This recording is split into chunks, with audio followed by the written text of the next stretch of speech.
Yo, what's going on, guys? And today I wanted to talk about why I believe the Minnesota Timberwolves are becoming one of the most exciting teams in basketball.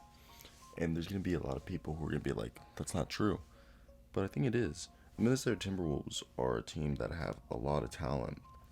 And Chris Finch, in my opinion, has done a phenomenal job as head coach and has really set up a good. I think he's building the culture up and he's putting the building blocks down for next season.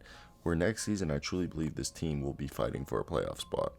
And I want to hear down below what your guys' opinion are. And before we hop into today's video, let me hear those comments down below in the comment section.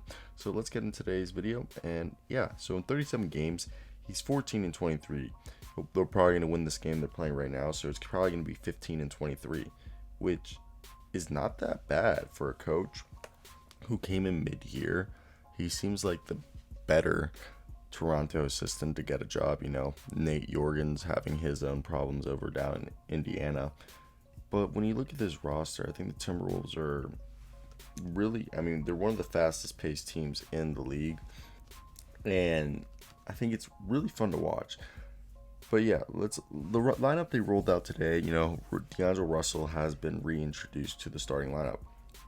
And I feel like once Malik Beasley comes back, especially next year, this team is going to look awesome. And I think we're getting a flash forward to what the lineup next year is going to be. So just think Jalen Noel and Malik Beasley will probably be on this team. Culver, Layman, Davis, and maybe Hernan Gomez will all be traded. And you probably could see maybe Josh Okogie could, but I think Josh Okogie's been playing well. But yeah, throw in Jalen Noel, who's a really good scorer. Malik Beasley will become next year's sixth man. I think he could be a 19, 20-point scorer per game off the bench. You got your two Swift Army knives, Jared Vanderbilt and Jaden McDaniels. Jaden McDaniels actually didn't start this game. It was Jared Vanderbilt who started. And then you got Ricky Rubio as the playmaker. I think next year, I honestly like this lineup they're running right now with Rubio, Russell, Edwards, Towns, and Vanderbilt. Then you run off the bench what would be next year's the point guard. Would you put the ball in Jordan McLaughlin's hand? Then you have at shooting guard Malik Beasley, small forward Josh Okogie, power forward Jaden McDaniels, center Naz Reid. And then you switch out maybe McLaughlin with Jalen Noel or Beasley with Noel whenever they need break. Or you probably bring in somebody, but then you got Karl Towns, the best scoring center in the NBA, the best shooting center. I'm not going to say the best offensive center because that goes to Nikola Jokic.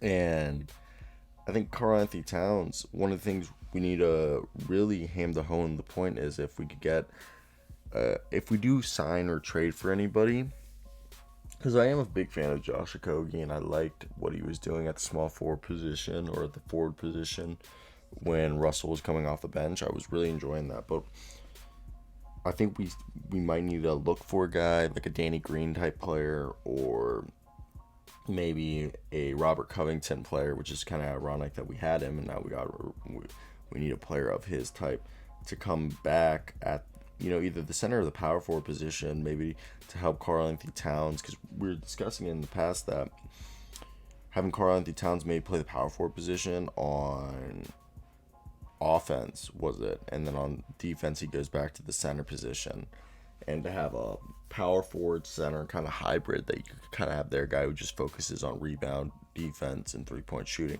Ideally, like, that player would be easier to find, but those type of players aren't that easy to find if you guys did not know that. So it's, it all comes down to, like, finding the right fit and who's going to want to do what. So I want to hear down below, what do you guys think of this team?